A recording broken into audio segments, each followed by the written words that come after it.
प्यारे विद्यार्थियों, साथियों, सबको बहुत बहुत नमस्कार। आज हम लोग 11वीं भूगोल की विषय वस्तु पर चर्चा करने वाले हैं। बुक भारत भौतिक पर्यावरण, अध्याय 3 अपवाह तंत्र के अंदर से एक क्वेश्चन पूछा जाता है। हिमालय की नदियाँ और प्रायद्वीप पठार की नदियों में अंतर। तो हिमालय की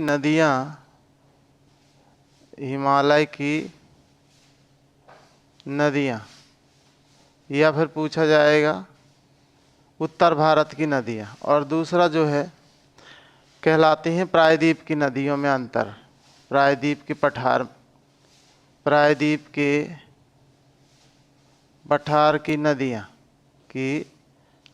इन दोनों में अंतर पूछा जाता है। इन दोनों में अंतर जो है बहुत आसान है और बहुत आसान भाषा में आप लोग इसको लिख भी सकते हैं। तरीका हम बताते हैं आप लोगों को क्या करना है। इस तरीके से आप लोग जो है जब भी बनाएं अंतर का, तो ऐसा आप लोग जो है डिब्बा ज़रूर खींच लें नीचे की तरफ खुला हुआ।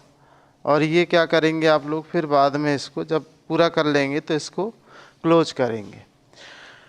जब अंतर की बात करें तो हिमालय की नदियों की बारी आती है। हिमालय जो है पहाड़ है। ये आप लोगों को पता है कि यहाँ पर उत्तर में, भारत के उत्तर से पूर्व तक हिमालय पर्वत का विस्तार है। अधिक ऊंचाई होने के कारण से और बर्फ़ अधिक ऊंचाई पे क्या जमी रहती है, हिमालय पर्वत में हमेशा बर्फ़ जमी रहती है। ठीक है। और दूसरी तरफ है हमारे पास में, एक तो ये बहुत ऊंचा पहाड़ है, ठीक है, हिमालय का पर्वतीय प्रदेश जहाँ से नदियाँ निकल रही हैं। और दूसरा जो भाग है हमारा, ये है प्रायद्वीप का पठार। कौन सा? प्रायद्वीप का पठार। तो ये कहलाता है पश्चिमी घाट पर्वत।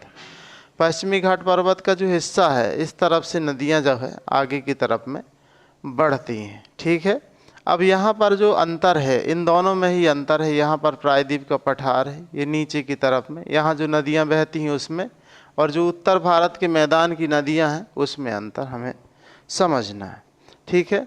तो देखें, सबसे पहले अगर हम शुरुआत में देख रहे हों तो यहाँ पर दिख रहा है कि यहाँ पर जो है बर्फ़ जमी हुई है, नदियाँ निकल रही हैं ग्लेशियर से। जैसे ब्रह्मपुत्र नदी है, गंगा नदी है, सिंधु नदी है, और ज़्यादातर नदियाँ जो निकल रही हैं वो उनके लिए जो जल का स्रोत है वो है हिम मतलब कि बर्फ़ है। क्योंकि बरसात के समय में तो बरसात का पानी इन नदियों में होता है, लेकिन गर्मियों के समय में क्या होता है, बर्फ़ पिघलकर इन नदियों में आ जाती है। तो इसमें जो जल का स्रोत जो है वो बर्फ़ है और वर्षा का जल है। यहाँ पर देखा जाए तो जो प्रायद्वीप के पठार की नदियाँ हैं, जैसे कि गोदावरी है, पैनगंगा है, कृष्णा है, तुंगभद्रा, कावेरी, तो ये नदियाँ जो हैं, इन नदियों का जो मुख्य जल का स्रोत है वो वर्षा है। जल स्रोत की बात हो गई।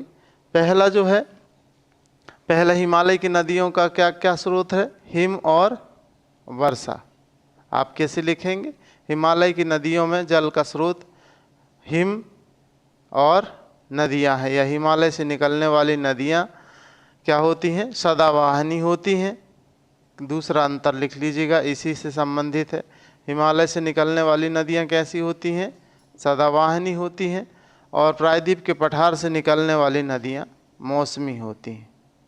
अब अधिकांश नदियां भी लिख सकते हैं आप लोग इसमें कि प्रायद्वीप के पठार से निकलने वाली अधिकांश नदियां मौसमी हैं। अब मौसमी क्यों हैं? क्योंकि ये वर्षा के जल पर ज़्यादातर निर्भर हैं। वर्षा के जल पर निर्भर ये नदियां जो हैं, और इसी कारण से ये मौसमी हैं। सदावाहिनी क्या होती हैं? जिनमें वर्ष भर जल उपलब्ध होता है। मौसमी क्या कहलाती हैं? जो एक विशेष मतलब वर्षा के मौसम के बाद एक समय बाद जो है उनमें जल की कमी हो जाती है और गर्मियों में वो जल विहीन हो जाती है, मतलब जल सूख जाता है। ठीक है। तो वो कहलाती है मौसमी नदियाँ। ठीक है। तो दो अंतर आपने समझा। पहला तो जो हिमालय की नदियाँ हैं उनमें जो वर्षा का मतलब जल का स्रोत है वो क्या क्या है? हिम और वर्षा है। और प्रायद्वीप के पठार की नदियों का मुख्य स्रोत क्या है? वर्षा जल है। ठीक है। दूसरा अंतर, हिमालय के पर्वत की नदियाँ सदावाहिनी हैं, प्रायद्वीप के पठार की नदियाँ क्या है? मौसमी है। तीसरा अंतर देखें तो जल ग्रहण की बात करें। जल ग्रहण क्षेत्र क्या है? उत्तर भारत के मैदान की नदियों का बड़ा क्षेत्र है, और यहाँ पर जल ग्रहण बड़ा है, यहाँ पर जल ग्रहण क्षेत्र क्या हो जाता है, छोटा हो जाता है। आप लिखेंगे प्रायद्वीप के पठार की नदियों का जल ग्रहण क्षेत्र छोटा है। यहाँ पर दिखाई दे ही रहा होगा आप लोगों को। यहाँ देखिए ये सिंधु नदी निकल रही है और ये इतनी लंबाई पे होते हुए जो है अरब सागर में जाकर गिर रही है। गंगा नदी निकल रही, भारत की सबसे लंबी नदी, 2525 किलोमीटर लंबाई। तो ये नदी यहाँ से निकली और निकलने के बाद बंगाल की खाड़ी में जाकर गिरी। तो इतनी लंबी नदी जो है वो जा रही है। और सांगपो मतलब ब्रह्मपुत्र नदी, ये तो 2900 किलोमीटर की लंबाई की है, मतलब ये गंगा नदी से भी बड़ी नदी है। ये देखें आप, सांगपो कहते थे तिब्बत में इसको कहते हैं मतलब। और इसके बाद जो भारत में आती है तो ब्रह्मपुत्र कहलाती है। तो कुल मिला के बात इतनी सी है कि जो उत्तर भारत की नदियां हैं बड़ी जगहों से उनको जल ग्रहण, जो उनको जल प्राप्त होता है वो ज़्यादा जगह का प्राप्त होता है। ये जल ग्रहण क्षेत्र बड़ा है इसका। और ये देखें आप लोग, जैसे गोदावरी, इसका जल ग्रहण छोटा, कृष्णा, तुंगभद्रा, कावेरी, छोटी नदियां तो खैर नहीं कहेंगे कावेरी, कृष्णा और गोदावरी को, इनकी सहायक नदियां हैं, है ना। और ज़्यादातर नदियों का जो जल ग्रहण क्षेत्र है वो क्या है, छोटा है। तो 3 अंतर हम लोगों ने समझा, जल ग्रहण क्षेत्र का हो गया, है ना, जल के स्रोत का हो गया, इनके अपवाहन का हो गया कि सदावाहनी और मौसमी होती हैं। ठीक है। अब यहाँ पर अगर हम बात करें, हिमालय के पर्वत से ऊंचाई से जब नदियाँ निकलती हैं तो इनका ढाल क्या होता है, तीव्र होता है। ढाल की बात करें तो उत्तर भारत की जो नदियाँ हैं, ये हिमालय की नदियाँ हैं, ये तीव्र ढाल वाले क्षेत्र से निकलती हैं। कैसे ढाल से, तीव्र ढाल वाले क्षेत्र से निकलती हैं। और प्रायद्वीप के पठार की बात करें तो ये मंद ढाल है इसकी अपेक्षा। देखिए यहाँ पर भी ऐसा नहीं कह सकते कि एकदम मंद है, लेकिन मंद ढाल है इसकी अपेक्षा, हिमालय पर्वत की अपेक्षा क्या है, मंद ढाल है। ठीक है। और देखिए जब तीव्र ढाल होगा तो क्या करेंगी, जो अवशिष्ट पदार्थ बहा कर लाती हैं नदियाँ, मतलब कि जलोढ़ वगैरह, तो जलोढ़ की मात्रा क्या होती है, उत्तर भारत के मैदान में जलोढ़ की मात्रा अधिक होती है। मतलब कि हिमालय की नदियाँ अधिक जलोढ़क लाती हैं, हिमालय की नदियाँ अधिक जलोढ़ लाती हैं। मतलब ज़्यादातर मैदान का निर्माण इन्होंने जो किया, पूरा उत्तर भारत का मैदान बना डाला इन नदियों ने, तो बहुत जलोढ़ लाती हैं। और जो प्रायद्वीप के पठार की नदियां जो हैं वो क्या करती हैं, कम जलोढ़ ये कम जलोढ़ मैदान का निर्माण करती हैं। आप इस तरीके से भी, यहाँ पर हिमालय की नदियाँ अधिक जलोढ़ मैदान का निर्माण करती हैं और प्रायद्वीप के पठार की नदियाँ कम जलोढ़ मैदान का निर्माण करती हैं। ठीक है।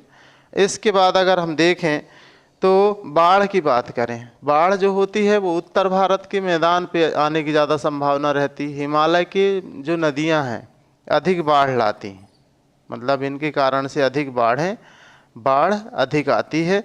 और प्रायद्वीप की नदियाँ जो है वो क्या होती हैं, बाढ़ कम आती है, बाढ़ कम आती है। बाढ़ का मतलब बाढ़ क्यों कम आती है, देखिए इनका जल ग्रहण क्षेत्र कम है।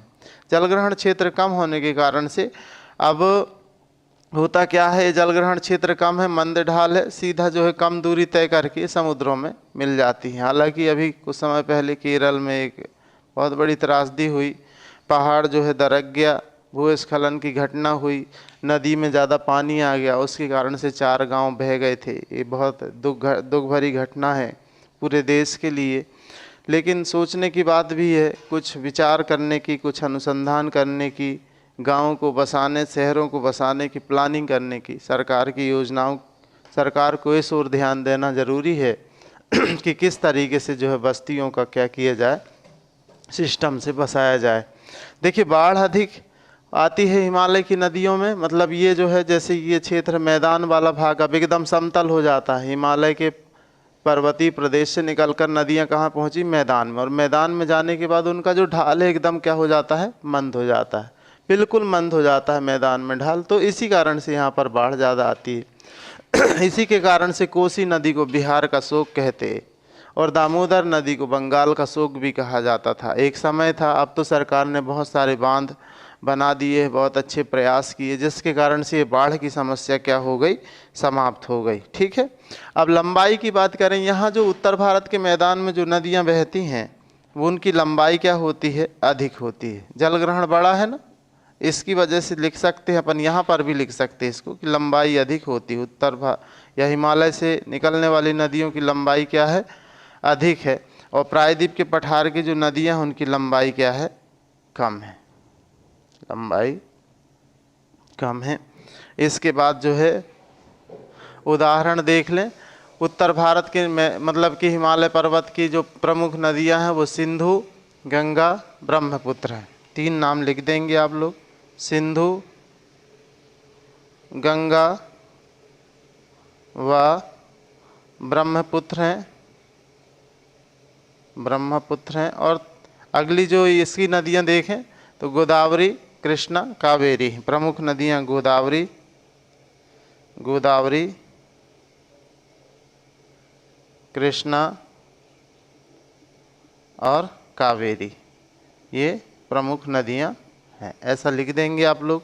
ठीक है, सभी चीज़ें डिस्कस हो चुकी हैं। लंबाई, वेग, आयु की बात करें, एक और अंतर होता है इसका कि जो हिमालय पर्वत है नवीन वलित पर्वत है, तो इससे निकलने वाली नदियां जो है इनकी आयु कम है। किसकी अपेक्षा, प्रायद्वीप के पठार की नदियों की अपेक्षा हिमालय के पर्वत की जो नदियां हैं उनकी आयु क्या है, कम है। ठीक है, ये अंतर भी आप लोग कर लेंगे। आप लोग तैयारी करते रहिए, बहुत महत्वपूर्ण प्रश्न है, इसको तैयार कर लीजिएगा। बहुत आसान है, सरल भी है, आप लोग बहुत बढ़िया से लिख सकते हैं, अच्छे नंबर ला सकते हैं। बहुत बहुत धन्यवाद आप लोगों को।